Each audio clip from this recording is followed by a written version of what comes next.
आगरा में एक बहुत बड़ा धर्मांतरण रैकेट हो रहा था। वो धर्मांतरण रैकेट चलाने वाले कौन थे? सारे के सारे कन्वर्टेड हिंदू। क्या थे? सारे के सारे कन्वर्टेड हिंदू। भारत में एक बात याद रखिएगा, 80% हिंदू हैं, 20% कन्वर्टेड हिंदू, तीसरा कोई है ही नहीं। भारत में इस समय जो जितने भी रह रहे हैं सब या तो हिंदू हैं या तो, जोर से बोलिए, कन्वर्टेड हिंदू। मतलब कोई 50 साल पहले कन्वर्ट हुआ, कोई 100 साल पहले कन्वर्ट हुआ, कोई 150 साल पहले कन्वर्ट हुआ, कोई 200 साल पहले कन्वर्ट हुआ। लेकिन जब तक वो हिंदू है तब तक तो ठीक है, जैसे वो कन्वर्ट हो जाता है वो बहुत बड़ा खतरा पैदा कर देता है। अभी मुझे गाजियाबाद, यहाँ आपके अग्रवन के कमिश्नर साहब बता रहे थे कि यहाँ पे जो कन्वर्जन चला रहे थे उनका 5 आतंकवादी संगठनों से उनका कनेक्शन था। जो यहाँ पे कन्वर्जन कर रहे थे, धर्मांतरण कर रहे थे, उनका नेटवर्क 9 राज्यों में था। जो यहाँ धर्मांतरण करा रहे थे उनको विदेशों से बहुत बड़ी मात्रा में फंडिंग हो रही थी। अभी 14 लोग जेल में हैं। ऐसा है गोवा की अली हसन, पहले उसका नाम शेखर राय था, बंगाल का था। ओसामा है कोलकाता बंगाल का। रहमान कुरैशी आगरा का ही रहने वाला है। अबू तालिब खालापार का है, मुजफ्फरनगर का। अब्दुल रहमान देहरादून का है। मोहम्मद अली जयपुर का है। जुनैद कुरैशी जयपुर का है। मुस्तफ़ा दिल्ली का है। मुस्तफ़ा भी पहले हिंदू था, उसका नाम मनोज था। रिद बनिक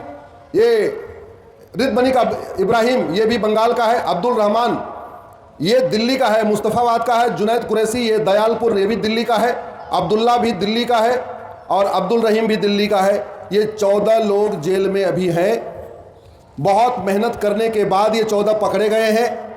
इनको पकड़ने के लिए आपके पुलिस कमिश्नर साहब ने बड़ी टीम बनाई, देश भर में छापे मारे। उस छापे मारने के बाद ये 14 पकड़े गए। आतंकवादी संगठनों से इनका कनेक्शन पकड़ा गया, इनकी चैट पकड़ी गई, विदेशी फंडिंग पकड़ी गई, किस तरीके से ये कन्वर्ट करते थे वो पकड़ा गया। ये BA BSc BCom की बेटियों को टारगेट कर रहे थे, MA MSc MCom के बेटियों को टारगेट कर रहे थे। ये इंजीनियरिंग कॉलेज मेडिकल कॉलेज में बच्चों को टारगेट कर रहे थे।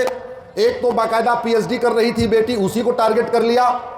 डॉक्टर, इंजीनियर, प्रोफेसर, हर तरीके से हर प्रोफेशन में लगे लोगों को ये टारगेट कर रहे थे। ये मुझे आज फाइल मिली है जो आपके आगरा पुलिस कमिश्नर साहब ने बनवाई, उसी की कॉपी।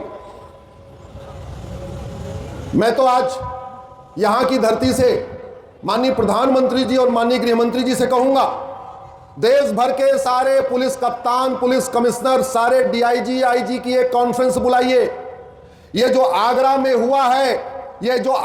हुआ है, इसके ऊपर कम से कम 2 दिन का ब्रेनस्टॉर्मिंग सेशन रखिए। जिस मेहनत के बाद आगरा में पुलिस ने पकड़ा है, मुझे लगता है इसको पूरे देश के सभी पुलिस अधिकारियों को पता होना चाहिए कितना बड़ा मॉड्यूल चल रहा है। और टारगेट है गजवा हिंद। टारगेट है कि 2047 तक गजवा हिंद करना है। उनका मन इसलिए बढ़ा हुआ है क्योंकि बहुत सारे स्थानों पे गजवा हिंद कर लिया। जो दुर्योधन का ननिहाल, जहां से माता गांधारी आई थी, वहां गजवा हिंद करके उसको अफगानिस्तान बना लिया। राजा भरत का ननिहाल, जहां से माता कैकेयी आई थी, वहां गजवा हिंद करके पाकिस्तान बना लिया। हमारा जहां 5 शक्तिपीठ है वो बंगाल का 2 टुकड़ा हुआ, East Bengal, West Bengal. West Bengal हमारे पास है और ईस्ट बंगाल बांग्लादेश बन गया, वहां पे भी गजवा हिंद हो गया। पिछले 200 साल में भारत के 7 टुकड़े हुए, 7 स्थानों पे गजवा हिंद कर लिया। पिछले 2000 साल में भारत के 25 टुकड़े हुए, उन सारे स्थानों पे भी बड़ा सफल हो गया। अब बचा हुआ है भारत। भारत में भी बहुत हद तक सफल हो चुके हैं। आप लोगों को जान के आश्चर्य होगा, भारत में 28 राज्य हैं, 8 केंद्र शासित प्रदेश टोटल हो गए 36 में से 9 राज्यों में हिंदू खत्म हो गए हैं या बिल्कुल कम हो गए हैं। भारत में 800 जिले हैं, 800 जिलों में से 200 जिलों की डेमोग्राफी बदल गई है। भारत में 6000 तहसीलें हैं, उसमें से 1500 तहसीलों की डेमोग्राफी बदल गई है। भारत के बॉर्डर पे 300 तहसीलें हैं, 300 की 300 तहसीलों की डेमोग्राफी बदल गई है। और डेमोग्राफी बदलने का तरीका है लव जिहाद, ड्रग जिहाद, धर्मांतरण, घुसपैठ, जनसंख्या विस्फोट। और ये जो आगरा में हो रहा था, जिसको आगरा की पुलिस ने पकड़ा है, मैं सबसे पहले आगरा के पूरी पुलिस टीम को, आगरा के पुलिस कमिश्नर साहब को, सभी अधिकारियों को, सबको धन्यवाद देता हूं। आपने ऐसा बड़ा काम किया है जो भारत में आज तक हुआ ही नहीं था। इतनी मेहनत किसी ने किया नहीं होगा। अलग अलग राज्यों में जाके करीब 45 स्थानों पे छापा मार के उन जगह से उठाना। तो इसलिए आगरा पुलिस को तो धन्यवाद देना ही चाहिए। जोर से ताली बजाइए आगरा पुलिस के लिए। और मुझे आज यह भी पता चला कि आगरा में जो हुआ है, यह उत्तर प्रदेश के सभी पुलिस अधिकारियों के सामने माननीय मुख्यमंत्री जी ने भी इसका भी पूरा प्रेजेंटेशन करवाया है। उत्तर प्रदेश के सारे पुलिस अधिकारी जितने एसपी, एसएसपी, डीआईजी, आईजी हैं, डीजीपी साहब हैं, सबके सामने ये प्रेजेंटेशन हो चुका है। लेकिन अब समय आ गया है, ये जो आगरा में मॉड्यूल पकड़ा गया है उसके कितने खतरनाक इरादे हैं, किस तरीके से खतरनाक साजिशें रच रहा है, इसके बारे में पूरे देश में पता होना चाहिए। इसके लिए मैं माननीय गृह मंत्री अमित शाह जी से निवेदन कर रहा हूं, पूरे देश के डीजीपीज का कॉन्फ्रेंस करिए, पूरे देश के पुलिस अधिकारियों को 2 दिन के लिए बुलाइए। आगरा में जो ये नेटवर्क पकड़ा गया है इसकी प्रेजेंटेशन वहां दिलवाइए, क्योंकि मुझे लगता है बहुत सारे स्थानों पे ये पता ही नहीं है कि किस तरीके से काम हो रहा है।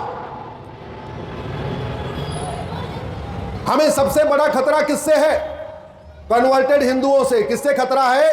कन्वर्टेड हिंदुओं से। जिन्ना कौन था? 12 साल तक हिंदू था, 13वें साल में वो कन्वर्ट हुआ, और कन्वर्ट हुआ उसने देश का विभाजन करा दिया। पाकिस्तान में जो हिंदुओं को मार रहे हैं वो कौन है? सबके सब कन्वर्टेड हिंदू हैं। बांग्लादेश में जो हिंदुओं को मार रहे हैं वो सारे कन्वर्टेड हिंदू हैं। कश्मीर में जिन लोगों ने हिंदुओं को मारा वो सारे कन्वर्टेड हिंदू हैं। और आगरा में जो आपके यहां कन्वर्जन करा रहे थे वो भी सारे कन्वर्टेड हिंदू थे। सबको ब्रेन वॉश किया गया था। ये कन्वर्जन रुकना चाहिए। ये तभी रुकेगा जब भारत में राम नीति लागू होगी, और राम नीति है भय बिन होय न प्रीत। ये धर्मांतरण तभी रुकेगा जब भारत में कृष्ण नीति लागू होगी, और कृष्ण नीति है सठे साठ्यम समाचरित। ये धर्मांतरण तभी रुकेगा जब भारत में हम अपने पूर्वजों का सिद्धांत लागू करेंगे, और उनका कहना था लोहा लोहे को काटता है। हमारे पूर्वज कहते थे न रहेगा बांस न बजेगी बांसुरी। इस सिद्धांत को लागू करना पड़ेगा।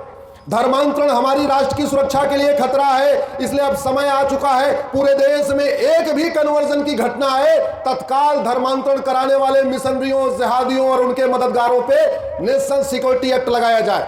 धर्मांतरण हमारी एकता अखंडता के लिए खतरा है, इसलिए जहां पे भी धर्मांतरण हो रहा है उन धर्मांतरण कराने वाले मिशनरियों और जिहादियों पे तत्काल यूएपीए की कार्रवाई की जाए। धर्मांतरण अपने आप में एक संगठित अपराध है, एक व्यक्ति नहीं करता, कई लोग मिलकर करते हैं। कोई लिटरेचर देता है, कोई स्थान देता है, कोई ब्रेन वॉश करता है, कोई कुछ और करता है। और उसके लिए भारतीय न्याय संहिता में एक धारा है, धारा 111।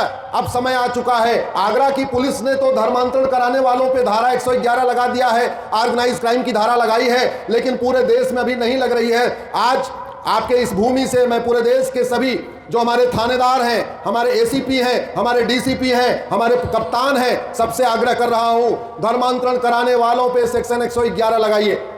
यह धर्मांतरण को आतंकवाद घोषित करिए। बाबर आतंकवादी था, उस आतंकवादी ने क्या किया? यहां धर्मांतरण कराया। औरंगजेब आतंकवादी था, उसने क्या किया? धर्मांतरण कराया। अकबर आतंकवादी था, उसने क्या किया? धर्मांतरण कराया। औरंगजेब आतंकवादी था, उसने क्या किया? धर्मांतरण कराया। तुगलक आतंकवादी था, उसने क्या किया? धर्मांतरण कराया। शेरशाह आतंकवादी था, उसने धर्मांतरण कराया। और आज भी धर्मांतरण हो रहा है, इसलिए धर्मांतरण को आतंकवाद घोषित करना जरूरी है। और धर्मांतरण कराने वाले मिशनरियों जिहादियों पे बीएनएस की सेक्शन 113 लगाना जरूरी है। धर्मांतरण अपने आप में वेजिंग वॉर है, देश पे कब्जा करने के लिए तैयारी चल रही है, वेजिंग वॉर हो रहा है। उसके लिए भी भारत में इसमें प्रावधान है। धर्मांतरण अपने आप में देश की एकता, अखंडता, संप्रभुता के लिए खतरा है। इसलिए अब हमारे पूर्वजों का जो सिद्धांत था लोहा लोहे को काटता है, उसको लागू करना जरूरी है। और मैं गारंटी के साथ कहता हूं, जिस दिन धर्मांतरण कराने वालों का narco polygraph brain mapping test करना शुरू कर देंगे और उनसे पूछेंगे तुम्हारे गैंग में कितने लोग शामिल हैं, क्योंकि ऐसे तो बताएंगे नहीं, सच तभी सामने आएगा जब इनका narco polygraph brain mapping test होगा। इसलिए आज मैं आगरा के पुलिस कमिश्नर साहब से सार्वजनिक रूप से आग्रह कर रहा हूं, रिक्वेस्ट कर रहा हूं, ये जो 14 पकड़े गए कोर्ट में एप्लीकेशन लगवाइए और इन 14 आतंकवादियों का जो कन्वर्जन करा रहे थे इनका narco polygraph brain mapping test करने की मांग करिए। अगर डिस्ट्रिक्ट कोर्ट न अलाउ करिए तो हाई कोर्ट तक जाइए, हाई कोर्ट न माने तो सुप्रीम कोर्ट आइए। मैं हूं सुप्रीम कोर्ट में, मैं वहां से इनका narco polygraph brain mapping test कराने का ऑर्डर दिलवाऊंगा।